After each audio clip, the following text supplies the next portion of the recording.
A while back, I actually did do a video on Imperial Special Forces, but today I want to focus on actual Imperial Special Forces, like not the broad umbrella term, but the units designated Imperial Special Forces. So let's talk about units like Inferno Squad and other key elements of the Imperial Navy that actually were assigned the Special Forces role. I'm Colin, and this is Sci-Fi Deep Dive.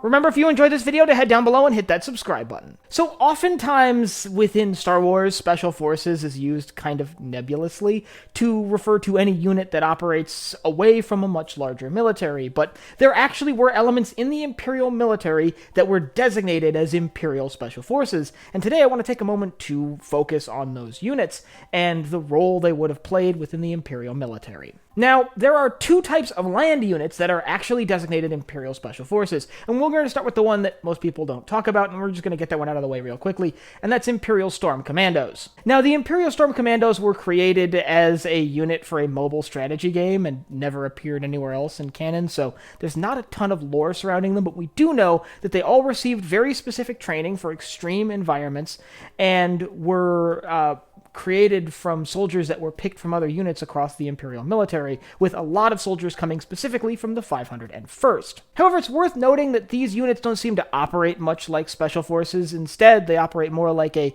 heavy infantry unit with a more intense training regiment, as opposed to operating away from larger military organizations. But with them out of the way, let's talk about the one that everyone's thinking about, the Imperial Special Forces troopers, most notably units like Inferno Squad. These were created from elements of the rest of the Imperial Military, but were specifically pulled from the Stormtrooper Corps, as opposed to other elements of the Imperial Military apparatus. These units were specifically trained for infiltration operations, allowing them to sort of sneak their way into rebel installations, or intentionally get captured, as we see, to gather information, take out key targets, or cause chaos behind enemy lines. This is a very traditional Special Forces role within a military. While they sometimes did operate alongside larger Imperial military units, like we see during the Battle of Endor, they more often were sent on infiltration missions, like we see in the prologue for Battlefront 2. Now, their extensive array of training not only included infiltration tactics and close quarters combat specific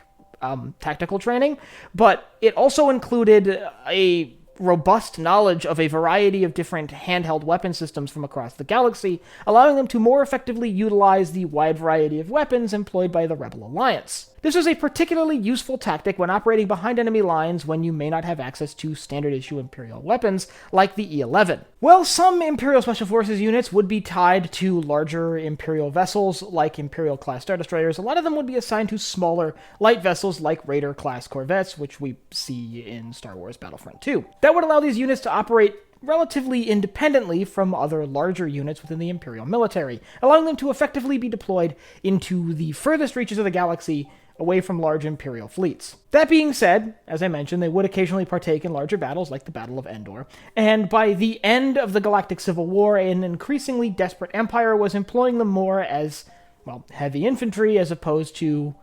infiltration units, which is arguably a pretty big waste.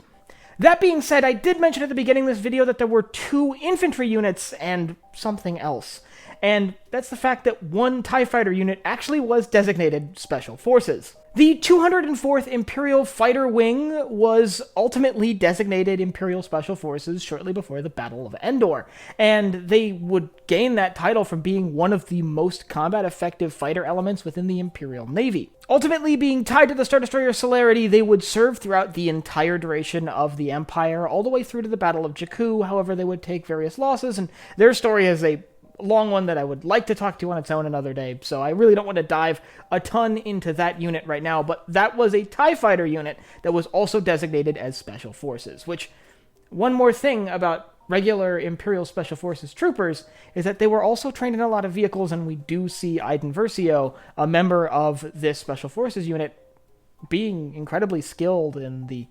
act of piloting a TIE fighter, which is something that takes a lot of training to be capable of doing. But at the end of the day, Imperial Special Forces were a remarkably capable infantry unit that were misdeployed throughout a majority of the Galactic Civil War. They would see themselves on the front lines of major battlefields more often than they should have, and while they could have been incredible assets for infiltrating rebel organizations and causing chaos within the flimsy logistical lines of the Rebel Alliance, or trying to take out key rebel leaders, which were really the only thing holding the Alliance together from time to time.